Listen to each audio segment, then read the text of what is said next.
This is episode 261 of Zen and the Art of Real Estate Investing with my guest, Richard Wilson. Richard is the founder and CEO of Family Office Club, the largest association in the family office wealth management industry with over 100,000 members. Richard, welcome to the show. Thanks for having me here. Appreciate it. Yeah, I'm excited to talk to you, and I'm going to start in a different direction. A lot of times I start with the background, but you've talked to so many billionaires. I want to know what separates billionaires from the rest of us and your experience with working with such high net worth individuals. Sure. Yeah, we have, I've interviewed 45 of them, and then we've closed 19 deals with one billionaire, Ian. Wow. The number one thing is they're anti-herd. You know, if everyone's doing something, they almost immediately think it must be dumb to do unless it's just table stakes to be in existence, right? Yeah. And so they definitely do not try to copy everyone around them. And they're compelled by things that are very unique and align with conviction that other people don't have, and they are sure on. It's something that Peter Thiel talks a lot about, and I see that within my clients that are not famous like Peter.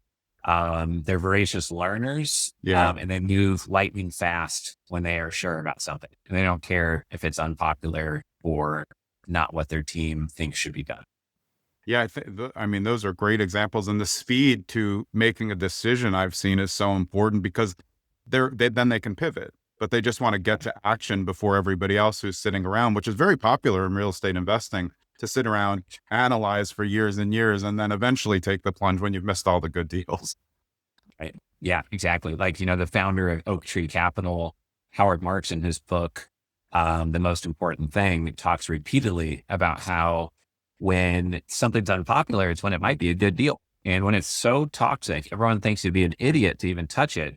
It might be a deal of a decade or a lifetime or a career. So I think that's obviously super important. And, you know, Bezos talks about being decisive. Even at 1 million employees, he tries to be highly decisive. Yeah. So I think a lot of that is about trusting your gut and just making sure that you are a voracious learner and focused enough that you really can trust your gut and go fast. Yeah. Don't you think, I mean, of course they have more money in the end, but even in the beginning, I always feel like high net worth, they look at money differently. They understand what levers to push and what to use money to get and what compounding is. Right. Yeah. I think a lot of them shy away from things that are selling their time, obviously. And a lot of them have unique ways to force appreciation that work in a down cycle or up cycle. You know, the founder of Keller Williams Real Estate, Joe Williams, has spoken at probably a dozen of our events. And he says, like, there's no good or bad market. It's just a market you're mostly buying in or a market you're mostly selling in. And if you have a unique game you're playing in a niche that you kind of dominate or with unique strategies, then you're in control of your destiny. It's not like, oh, the market's bad, now we're just going to lose money for years, right? It might be an exciting. Let's get a little bit about a family office in general. What is a family office? We've done a few shows on family office, but it's always good to come back to explain what it is because it's kind of a unique entity inside real estate investing that I don't think your regular investor really knows much about. Sure. Yeah, I think a family office is really just a solution for managing the investments and wealth of somebody who's ultra wealthy. And the smartest family offices I know manage their wealth in 3 buckets. They have their first bucket of publicly traded, fully diversified assets. They might tell their stock trader that they love or hate Tesla or they like Costco or Amazon, but then they stay out of it and just let them diversify them, right? So that's bucket 1 by one brain trust. The second bucket is real estate. And for people that didn't make their money in real estate, it's usually selecting, I like Arizona, Florida, and Texas, or I like the food groups of storage and data centers, whatever it may be. So you're sort of selecting those sectors and the states or regions for some really credible $1 billion plus managers, perhaps. So you're middle of the line involved, but again, you're not directly managing the assets unless you really want to grow your muscle in doing so in some real estate assets right in your backyard or something that you feel like you have expertise in.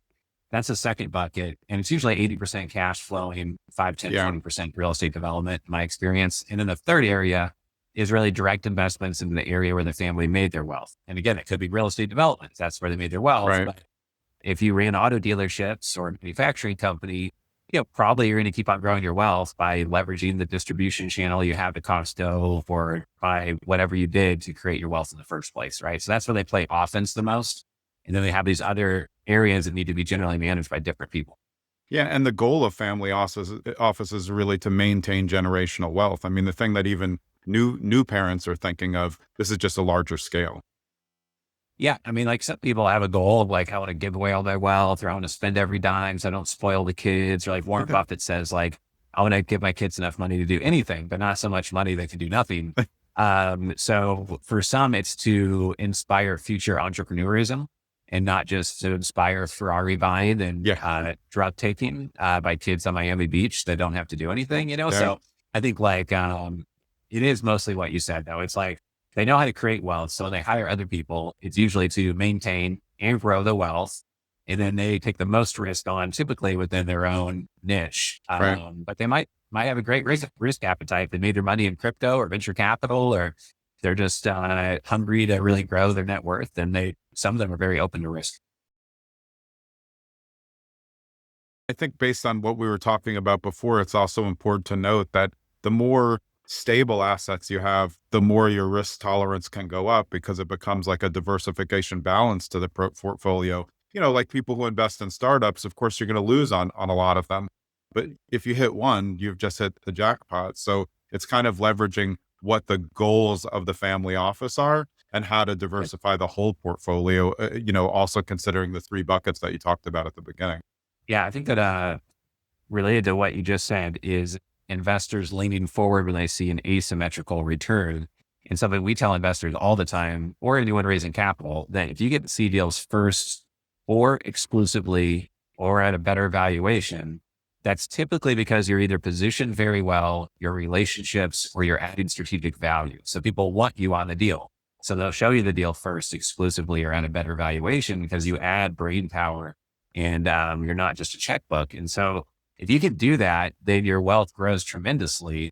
And you get asymmetrical returns because you can force the appreciation, you can add value, you can open doors, you can de-risk, you can structure the deal custom, you can add it to your strategic portfolio. If you own 1,000 units of single family residential and some new tech device, some real estate tech device comes out and you can test it out on 100 homes to save energy.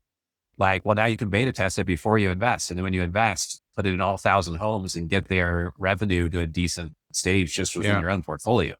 Right. So stuff like that, is massive. If you've sold a portfolio of $100 million in self-storage, then somebody who owns 2 locations and wants to grow, they want to be you when they grow up. And if you are down the path, like we were talking about earlier, they want your money, not some random person's money is going to complain and ask where the report is and not understand the industry. That's like a negative value, I've heard that said by Bill Perkins a lot too. It's just like, okay, here's the data. I'm just going to make the decision. I'm going to go. And I think those people, they're going to make it work, or they'll take a minor pivot along the way, but they're going to be way out ahead, of everybody else who's just, I'm not sure. That happened to me yesterday. My gut was telling me to do something. We, Microsoft Copilot, they can't trademark Copilot because there's GitHub Copilot, there's Salesforce's Genie Copilot, whatever it's called. There's all these different Copilots out there. And in the future, I think that there'll just be even more like AI Copilots out there. So we bought like investorcopilot.com and capitalcopilot.com. It is, 20 grand or something to get those. Is kind of like, do we need that? Because we already have a different name for our artificial intelligence tool set with these 30 tools we built out. We didn't really need it, but it was one of those things where it's like high velocity. It's like, what? We'll name one of our 30 AI tools Investor Copilot, fire in the hole. And like people around me are like, are you sure? I don't know. And I was like, what? AI is going to be huge 5 years from now compared to where it is now. Copilots, I think, will just grow in popularity. So we're doing this. Let's go, and it wasn't like $1 million decision, but I think on a micro day-to-day basis, you have to move with conviction and trust your gut on things like that.